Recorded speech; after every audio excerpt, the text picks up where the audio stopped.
नमस्कार साथियों, मैं संजीव कुमार आपको स्वागत करता हूं आपके अपने YouTube channel young minds academy में। साथियों, जैसा कि आप लोग जान रहे हैं कि हम लोग क्लास 10th का जो फिजिक्स का थर्ड चैप्टर था इलेक्ट्रिसिटी उसे देख रहे थे। उसमें आप लोग को हम 11 लेक्चर प्रोवाइड कर चुके थे। आज का यह जो लेक्चर नंबर है 12 होने वाला है।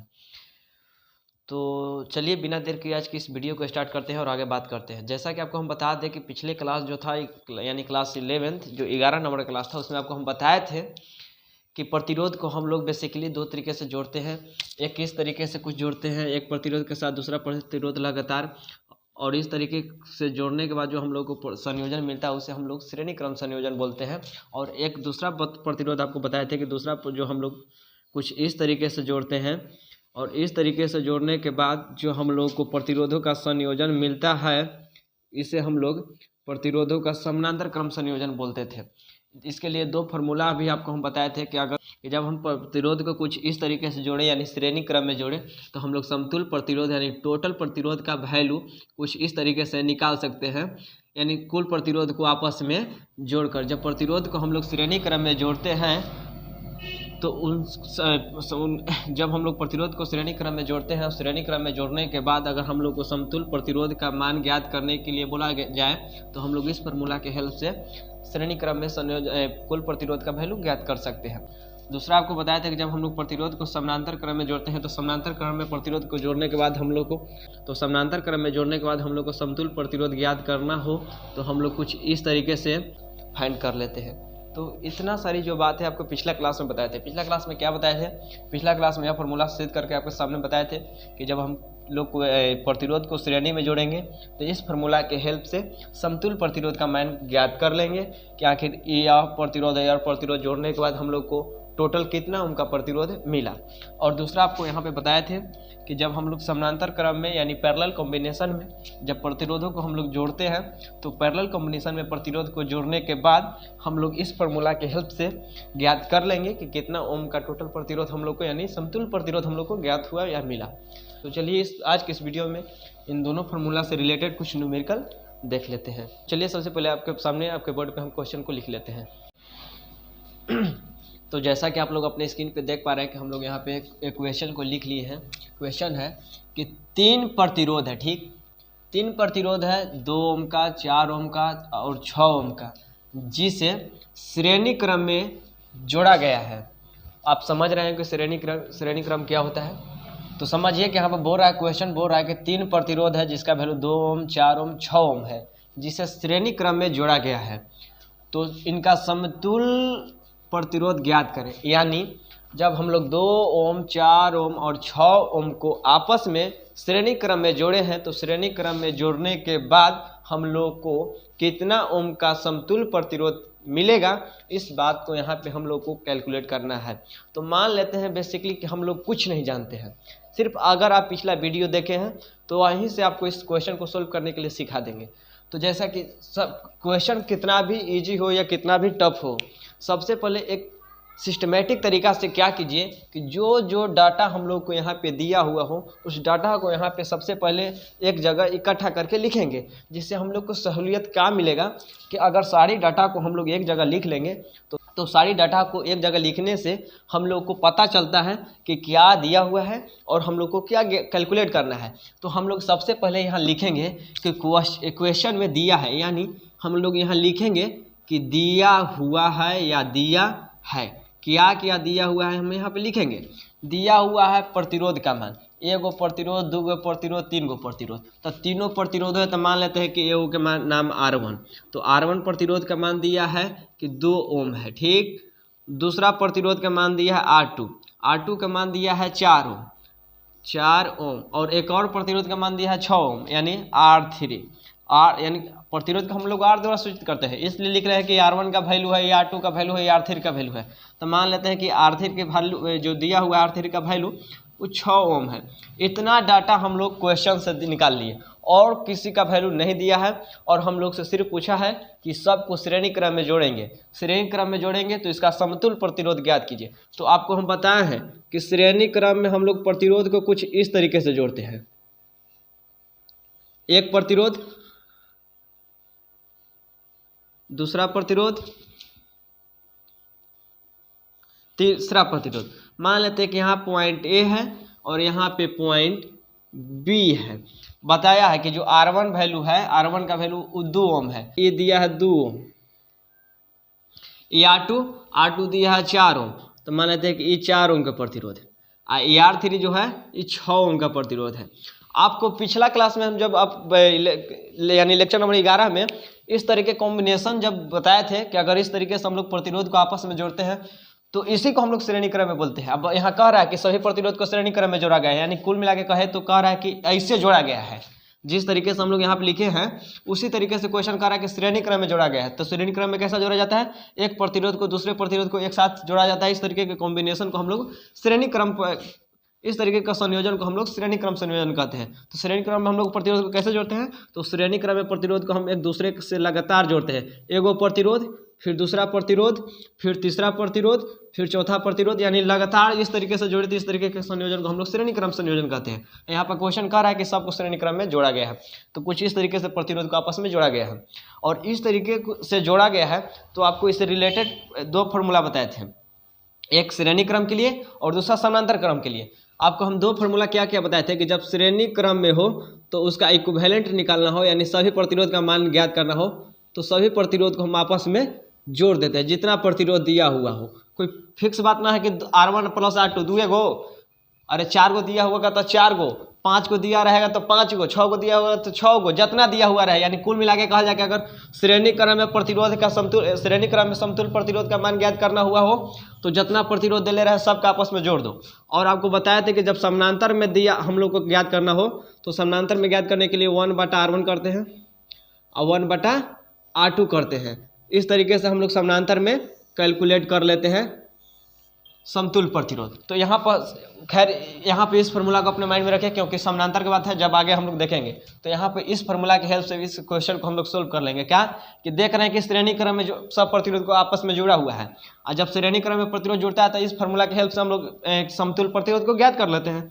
तो यहाँ पे लिखेंगे कि हम लोग जानते हैं कि R इक्विवेलेंट बराबर कि R1 + R2 प्लस क्या गो देले है 3 गो, R1 R2 R3। तो हम लोग लिखेंगे कि R equivalent = R1 + R2 + R3। R equal to यहाँ पर देख रहे हैं कि R1 का जो वैल्यू है 2 ओम है, तो R1 के जगह पर हम लोग लिख लेंगे 2 ओम प्लस R2 का जो वैल्यू है 4 ओम, तो हम लोग यहाँ पे लिख देंगे 4 ओम, और R3 का जो वैल्यू है यहाँ पे 6 ओम दिया हुआ है, तो हम लोग यहाँ पे लिख लेंगे 6 ओम।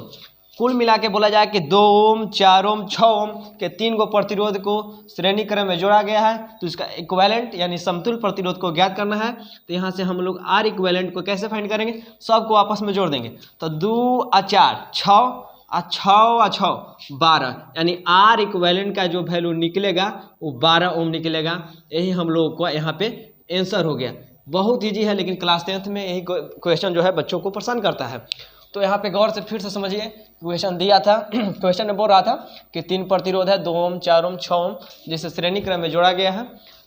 तो हम लोग जानते हैं कि श्रेणी क्रम में कुछ इस तरीके से प्रतिरोधों को आपस में जोड़ते हैं, तो इनका समतुल प्रतिरोध ज्ञात करें। तो सबसे पहले हम आप लोग यहाँ पे लिखे कि गिवन डाटा जो वैल्यू हम लोग को दिया हुआ है, सारी डाटा को यहाँ पे लिख लिए, ठीक है। और डाटा को यहाँ पे लिखने के बाद हम लोग जानते हैं यहाँ पे फिगर ड्रा कर लिए कि जब क्वेश्चन कर रहा है कि श्रेणी क्रम में जोड़ा गया है यानी सीरीज कॉम्बिनेशन में, तो सीरीज कॉम्बिनेशन में प्रतिरोधों को हम लोग इस तरीके से जोड़ते हैं, जिसमें R1 का वैल्यू दिया हुआ था 2 ओम, R2 का वैल्यू दिया था 4 ओम, और R3 का वैल्यू जो था वह 6 ओम दिया हुआ था। और हम लोग यहाँ पे एक फार्मूला पढ़े थे पिछले क्लास में कि जब श्रेणी क्रम में प्रतिरोध आपस में जुड़ा हुआ हो तो R इक्विवेलेंट यानी R समतुल ज्ञात करने के लिए फार्मूला पढ़े थे कि R1 R2 + R3, यानी सभी जितना भी प्रतिरोध हो, कुल मिला के बोला जाए तो बोला जाए कि जितना भी प्रतिरोध हो, अगर सभी प्रतिरोध श्रेणी क्रम में जुड़ा हुआ हो तो सभी प्रतिरोध को डायरेक्ट हम लोग जोड़ लेते हैं। यहाँ से डायरेक्ट हम लोग आंसर बता सकते थे 2 ओम 4 ओम 6 ओम को आपस में जोड़िए, 6 4 10 2 12 ओम। लेकिन एक सिस्टमेटिक तरीके से जब क्वेश्चन आपसे अगर पूछा जाए तो इस तरीके से सॉल्व कीजिएगा। तो चलिए इसके बाद और क्वेश्चन हम लोग कुछ देखते हैं। हाँ, तो जैसा कि आप लोग अपने स्क्रीन पर एक दूसरा क्वेश्चन देख पा रहे होंगे कि हम लोग यहाँ पे एक और क्वेश्चन लिखे हैं कि 3 ओम के 3 प्रतिरोधों को समानांतर क्रम में जोड़ा गया है, तो उसका समतुल प्रतिरोध का मान ज्ञात करें। देखिए क्या कह रहा है कि 3 प्रतिरोध हम लोग के पास है, तीनों प्रतिरोध को समानांतर क्रम में जोड़ा गया है। तो हम लोग जानते हैं कि अगर प्रतिरोध को कुछ इस तरीके से हम लोग जोड़ दिए तो यह श्रेणी क्रम में जुड़ जाएगा। तो हम लोग क्वेश्चन श्रेणी क्रम में जोड़ने के लिए नहीं बोल रहा है, क्वेश्चन हम लोग को समानांतर क्रम में जोड़ने के लिए बोल रहा है। तो हम लोग समानांतर क्रम में मान लेते हैं कि एक प्रतिरोध यहाँ पे कुछ इस तरीके से जुड़ा हुआ है, दूसरा प्रतिरोध कुछ इस तरीके से जुड़ा हुआ है, और तीसरा जो प्रतिरोध है कुछ इस तरीके से जुड़ा हुआ है। क्वेश्चन यहाँ पे बोल रहा है कि 3 ओम के 3 प्रतिरोध, यानी तीनों का वैल्यू कितना कितना ओम, तो तीनों का वैल्यू 3 ओम, तो 3 ओम 3 ओम 3 ओम। क्वेश्चन यहाँ पे बोल रहा है कि 3 ओम के 3 प्रतिरोध, यानी एक का मान 3 ओम, दूसरा का मान 3 ओम, तीसरा का मान 3 ओम, यानी 3 ओम का 3 प्रतिरोध को आपस में समानांतर क्रम में जोड़ा गया है। देखिए तीनों प्रतिरोध आपस में समानांतर क्रम में जुट गया, तो समानांतर क्रम में जोड़ा गया है। तो समांतर क्रम में जोड़ने के बाद हम लोग को R इक्विवेलेंट यानी समतुल प्रतिरोध का अब मान ज्ञात कीजिए कि जब 3 प्रतिरोध को हम लोग समानांतर क्रम में जोड़े हैं तो अब हम लोग का टोटल प्रतिरोध का वैल्यू कितना होगा, यानी R इक्विवेलेंट यानी समतुल प्रतिरोध का मान आप यहाँ पे कैलकुलेट कीजिए। तो फिर से वही हम लोग करेंगे कि सबसे पहले यहाँ पे जो डाटा दिया हुआ है उस सारी डाटा को यहाँ पे हम लोग लिखेंगे। देखिए जो पिछला आपको न्यूमेरिकल बताएं वह न्यूमेरिकल बहुत ईजी है, उस न्यूमेरिकल को अगर आप चाहें तो बिना पेन टिकाए डायरेक्ट दिया हुआ था कि 2 ओम है, R1 का वैल्यू 4 ओम है, R2 का वैल्यू 6 ओम है, R3 का वैल्यू बिना पेन टिकाए क्या कीजिए कि जब क्वेश्चन बोले कि श्रेणी क्रम में टोटल प्रतिरोध जुड़ा हुआ है, यानी सबको आपस में जोड़ दीजिए। सबको आपस में जब जोड़िएगा तो यहाँ से जो R इक्विवेलेंट यानी समतुल प्रतिरोध का मान ज्ञात होगा वो श्रेणी क्रम में आप डायरेक्ट ज्ञात कर सकते हैं। लेकिन समानांतर क्रम में जब आपको बोल दे कि प्रतिरोध जो है समानांतर क्रम में है तो उससे आपको कैलकुलेट करना पड़ेगा, नहीं तो अगर डायरेक्ट कीजिएगा तो गलत होने का चांस थोड़ा बढ़ जाएगा। तो श्रेणी क्रम में बहुत ईजी होता है। श्रेणी क्रम में ईजी इसलिए होता है कि अगर क्वेश्चन बोल दे कि सारी जो प्रतिरोध है श्रेणी क्रम में जुड़ा हुआ है तो सब डायरेक्ट जोड़ सकते हैं। लेकिन जब अगर समानांतर क्रम में हो तो समानांतर क्रम में देखिए क्या कीजिए, यहाँ पे लिखिए कि क्या दिया हुआ है, यानी दिया हुआ है गिवन डाटा दिया हुआ है या दिया है क्या दिया हुआ है। R1 का वैल्यू 3 गो प्रतिरोध दिया हुआ है, तीनों प्रतिरोध के पहले हम नाम लिख लेते हैं R1 R2 R3। तीनों प्रतिरोध का मान क्या करा है कि 3 ओम के 3 प्रतिरोध, यानी तीनों का मान 3 ओम। तो हम लिख लिए कि पहला का मान 3 ओम, दूसरा का मान 3 ओम और तीसरा का भी मान 3 ओम। यहाँ से इससे हम लोग यहाँ पे एक फिगर ड्रॉ कर लीजिए। यहाँ पे हम इससे रिलेटेड फिगर ड्रॉ कर लिए कि हम लोग जानते हैं कि समानांतर क्रम में प्रतिरोध को कुछ इस तरीके से हम लोग जोड़ते हैं। तो यहाँ पे तीनों प्रतिरोध को आप समानांतर क्रम में जोड़ लिए और तीनों का वैल्यू लिख लिए कि हम लोग क्वेश्चन बोल रहा है कि तीनों जो प्रतिरोध है तीनों का वैल्यू कितना है 3 ओम। तो यहाँ पर हम लोग तीनों प्रतिरोध का वैल्यू 3 ओम लिख लिए। और आपको पीछे क्लास में हम बताए थे, जब हम बताए थे कि जब समानांतर क्रम में प्रतिरोध हो और R इक्विवेलेंट का वैल्यू ज्ञात करना हो यानी समतुल प्रतिरोध का ज्ञात करना हो तो हम लोग 1/R1 + 1/R2 करके यहाँ से हम लोग R इक्विवेलेंट का वैल्यू ज्ञात कर लेते हैं। तो यहाँ पे हम लोग को 2 वैल्यू दिया हुआ था तो R1 + R2 की, यहाँ पे 3 है तो 1/R1 + 1/R2 + 1/R3 कर देंगे। तो इसके बाद हम लोग क्या करेंगे कि यहाँ डायरेक्ट फार्मूला को लिखेंगे कि R समानांतर में हम लोग फार्मूला जानते हैं कि 1/R1 + 1/R2 + 1/R3। यह जो फार्मूला है अभी आपको कई बार बता दिए होंगे, पिछला क्लास में बताया, अभी भी यहाँ आपको बताए थे। तो जब हम लोग को जो प्रतिरोध है उस समानांतर क्रम में जुड़ा हुआ हो तो इसके सहायता से हम लोग R इक्विवेलेंट यानी समतुल प्रतिरोध का मान ज्ञात करते हैं। तो 1/R का वैल्यू हम लोग को ज्ञात करने के लिए क्या करेंगे कि 1/R1 यानी 1/3 प्लस 1/R2, R2 का वैल्यू 3, तो यहाँ R2 की जगह पर लिख देंगे 3, वो एक को ऊपर छोड़ देंगे। लिखिए यहाँ पर लिखने का तरीका समझिए, ऊपर 1 है तो ऊपर 1 को छोड़ देंगे, R3 नीचे है तो R3 के वैल्यू देखेंगे कि R3 वैल्यू कितना, तो R3 का वैल्यू कितना 3, तो हम लोग नीचे लिख दिए कि R1 का वैल्यू 3 तो R1 के जगह पर 3, R2 का वैल्यू 3 तो R2 की जगह पर 3, R3 का वैल्यू 3 तो 1 को 10 छोड़ दिए, R3 की जगह पर 3। एक बाद अब बड़ी ईजी है, एक बाद कुछ है भिंग का जोड़। तो एक बाद भिंग का जोड़ आप लोग जानते होंगे, भिंग का जोड़ देखिए क्या करते हैं, नीचे वाला सब के लघुत्तम, तो 3 3 3 के लघुत्तम 3, तो हम लोग यहाँ पे 3 लिख दिए। अब लघुत्तम आपको सिखाते हैं हमें, देखिए 3 3 और 3 3 3 के लघुत्तम एक 3 से लगाएंगे तो 1 1 1, अब ना लगेगा तो एक टोटल लघुत्तम कितना है 3, तो तीनों के लघुत्तम 3 3 3 के लघुत्तम 3, तो यहाँ 3 नीचे लिख दिए। एकरा में एकरा से भागा देंगे तो 3/3 1, ऊपर वाला से मल्टीप्लाई तो 1 × 1 यानी 1, बीच में प्लस का साइन है प्लस, भिन्न का जोड़ है कीजिएगा आगे। फिर यहाँ देखिए 3/3 1 में 1 से मल्टीप्लाई करेंगे 1, फिर यहाँ पे 3 में 3 से भाग करेंगे 1 और 1 में 1 से मल्टीप्लाई करेंगे 1, यानी कुल मिलाकर यहाँ बोला जाए कि 1/r का वैल्यू 3/3 यानी 1। तो यानी 1/r का वैल्यू 1 यानी क्रॉस, अगर मान लेते हैं इसके नीचे कुछ भी ना होते 1 तो इसको क्रॉस मल्टीप्लाई करेंगे तो r का वैल्यू 1 ओम इसका आंसर हो जाएगा। देखिए यहाँ पे एक बात और गौर से समझिए कि 1/r का वैल्यू यहाँ पे हम लोग को 1 आया तब कुछ नहीं हुआ। अगर मान लिए कि हम लोग के यहाँ पे 1/r का वैल्यू 4 ओम आ जाता तो यहाँ पे हम लोग थोड़ा सस्पेंशन में पड़ जाते। सस्पेंशन में यह पड़ जाते हैं कि 1/r का वैल्यू हम लोग से नहीं पूछता है। जब भी पूछता है तो वो पूछता है r का वैल्यू, तो क्या करेंगे, एकरा पलट देंगे। तो एकरा ऊपर करेंगे तो एकरा नीचे करने पड़ेगा।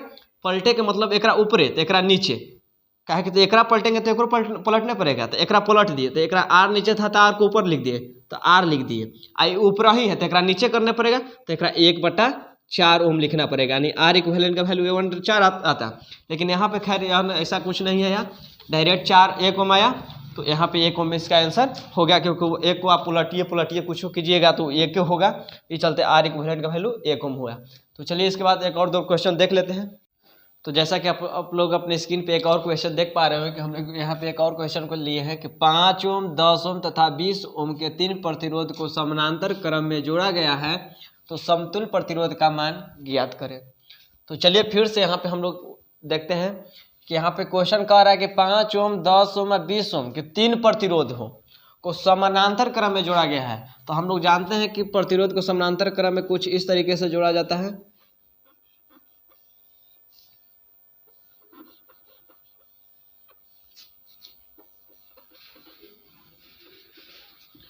मान लेते हैं यहाँ पे पॉइंट ए है, यहाँ पे पॉइंट बी है। 5 ओम 10 ओम और 20 ओम के 3 प्रतिरोध है। तो मान लेते हैं कि ये 5 ओम के प्रतिरोध है, ये 10 ओम के प्रतिरोध है, ये 20 ओम के प्रतिरोध है। तो क्वेश्चन कह रहा है कि 5 ओम 10 ओम और 20 ओम के 3 प्रतिरोध को समानांतर क्रम में जोड़ा गया है। देखिए 5 ओम 10 ओम और 20 ओम ये आपस में तीनों समानांतर क्रम में है। तो उसके बाद कह रहा है कि समतुल्य प्रतिरोध का मान ज्ञात कीजिए, यानी 5 ओम 10 ओम और 20 ओम को आपस में समानांतर क्रम में जोड़ा जाएगा। तो समानांतर क्रम में जोड़ने के बाद R इक्विवेलेंट यानी समतुल्य प्रतिरोध का मान ज्ञात कीजिए। इस क्वेश्चन को आप ध्यान से देख लीजिए। इसके बाद श्रेणी क्रम समानांतर क्रम में आप क्वेश्चन आपसे पूछेगा तो मैं 100% आपसे आप गारंटी करता हूँ कि आपसे गलत नहीं हो पाएगा। तो चलिए देखिए, सबसे पहले अगर आप चाहते हैं कि एकदम बारीकी से क्वेश्चन को सोल्व करें तो प्रत्येक बात को यहाँ पे लिखिए कि दिया है, का दिया यहाँ पर पहले लिख लीजिए, दिया है। उसके बाद यहाँ पे दिया है कि का मान लेते हैं 3 गो प्रतिरोध है, तीनों प्रतिरोध के नाम अपन मन से लिख देते हैं। के के नाम R1, ए के मान R2, ए के मान R3। कह रहा है कि 5 ओम पहला प्रतिरोध यानी R1 का मान कितना 5 ओम, R2 दूसरा प्रतिरोध का मान कर रहा है 10 ओम यानी R2 का मान कितना तो 10 ओम। कह रहा है कि तीसरा जो प्रतिरोध है उसका 20 ओम मान है, तो यहाँ पर R3 का मान कितना 20 ओम। चलिए इतना तो हम लोग यहाँ पे देख लिए। और हम लोग एक बात को जानते हैं कि जब प्रतिरोध है वो समानांतर क्रम में जुड़ा हुआ हो तो समानांतर क्रम में प्रतिरोध अगर जुड़ा हुआ हो तो उसको कैलकुलेट करने के लिए हम लोग इस फार्मूला का हेल्प करते हैं, यानी 1/R1 plus 1/R2 plus 1/R3। R3 तक लिमिट ना है। अगर ये 4 गो प्रतिरोध आता तो R4 कर देते, 5 गो रहता तो R5 कर देते 1/R5। लेकिन हम लोग के यहाँ पे फिलहाल 3 गो प्रतिरोध है इसलिए कर दिए 1/R3 तक। हम लोग इस फार्मूला को जानते हैं। क्या करेंगे कि जिसका वैल्यू हम लोग को पता है उस सारी वैल्यू को यहाँ पे रख देंगे, पुट कर देंगे। उसके बाद हम लोग R इक्विवेलेंट यानी 1/R का वैल्यू यहाँ से मिलेगा। उसके बाद R का वैल्यू हम लोग कैलकुलेट कर लेंगे। देखिए क्वेश्चन में समतुल्य प्रतिरोध का मान ज्ञात करने के लिए कहता है, यानी R का वैल्यू ज्ञात करने के लिए आपको कहता है। R इक्विवेलेंट का मान आपसे ज्ञात करने कहता है, यानी R का वैल्यू आप ज्ञात कीजिए। तो हम लोग 1/R के जगह R का वैल्यू हम लोग को ज्ञात करना है तो 1/R छोड़ देंगे, ठीक। 1/R1 का वैल्यू हम लोग को कितना है 5 ओम, तो हम लोग यहाँ पे 5 लिख दिए, प्लस बीच में साइन है प्लस 1/R2 R2 का मान 10 है, तो ऊपर 1 छोड़ दिए, R2 की जगह पर हम लोग 10 को लिख दिए, प्लस ऊपर एक को छोड़ दिए, R3 का वैल्यू कितना है 20 ओम, तो हम लोग लिख दिए कि R3 का जो वैल्यू है 20 ओम है। 1/R का मान हम लोग को यहाँ से भी पता ना है, तो इसलिए इसी तरीके से छोड़ देते हैं। 5, 10, 20 का लघुत्तम हम लोग निकालेंगे, तो इसका लघुत्तम निकलेगा 20। अब यहाँ से इसको डिवाइड करेंगे, 5 के 20 और 4 एकम 4, भिंग का जोड़ है आप कर लीजिएगा, आप यहाँ से फिर समझ रहे हैं क्या, भिंग का जोड़ कर लीजिएगा। 10 दूना 20, 2 और 2 में 1 से मल्टीप्लाई करेंगे तो 2, प्लस देखिए कैसे करते हैं, इससे इसमें भागा देंगे तो 20 में 20 से भागा 1 और ऊपर वाला से मल्टीप्लाई, तो 20 में 20 से भाग दिए तो 1 हुआ, 1 में 1 से मल्टीप्लाई करेंगे तो उसका मान 1 होगा। यानी 1/R का जो वैल्यू है यहाँ से 4, 2, 6 प्लस 1 यानी 7/20 ओम। अगर यहाँ पे आप 1/R पे ही छोड़ देते हैं तो इसका मतलब आप क्वेश्चन को गलत कर दिए, क्योंकि क्वेश्चन आपसे 1/R का वैल्यू नहीं पूछता है, वह R का वैल्यू पूछता है। तो R कैसे हम लोग निकलेगा, तो देख रहे हैं कि यहाँ जो R का वैल्यू है नीचे है, यानी यहाँ पे जो R है वो नीचे है, तो हम लोग को R कहाँ लाना पड़ेगा, R ऊपर लाना पड़ेगा। यानी हम लोग को 1/R का जो वैल्यू यहाँ पे मिला है 7/20 मिला है, 7/20। तो हम लोग यहाँ पे अगर इससे छोड़ देंगे तो यह क्वेश्चन बनाया हुआ गलत हो गया। गलत इसलिए हो गया क्योंकि आप R का वैल्यू कैलकुलेट नहीं किए हैं, आप 1/R का वैल्यू कैलकुलेट किए हैं, जबकि क्वेश्चन आपसे समतुल्य प्रतिरोध का मान ज्ञात करने के लिए बोल रहा है। इसका मतलब आपसे R इक्विवेलेंट यानी R का वैल्यू पूछ रहा है, और आप R का वैल्यू फाइंड नहीं किए हैं, आप 1/R का वैल्यू फाइंड कर दिए हैं। तो क्या करना पड़ेगा कि हम लोग यहाँ पे देख रहे हैं कि R जो है नीचे है, तो R नीचे है तो R को ऊपर करना पड़ेगा। इसलिए जब R नीचे है तो R को ऊपर करने के लिए हम लोग को क्या करना पड़ेगा, इसको पलटना पड़ेगा। तो उठा के बाजार दीजिए, कैसे बजारिएगा, जब एकरा उठा के पटकिएगा तो ऊपर चला जाएगा, यानी R ऊपर, एक नीचे आके अब कुछ ना करेगा, तो लिखे या ना लिखे कोई मतलब ना, तो एक को नीचे छोड़ दिए। जब एकरा उठा के पटके तो R ऊपर चला गया, तो एकरो उठा के पटके पड़ेगा, तो एकरा जब उठा के पटकेंगे तो 20 ऊपर चला जाएगा और 7 नीचे चला आया।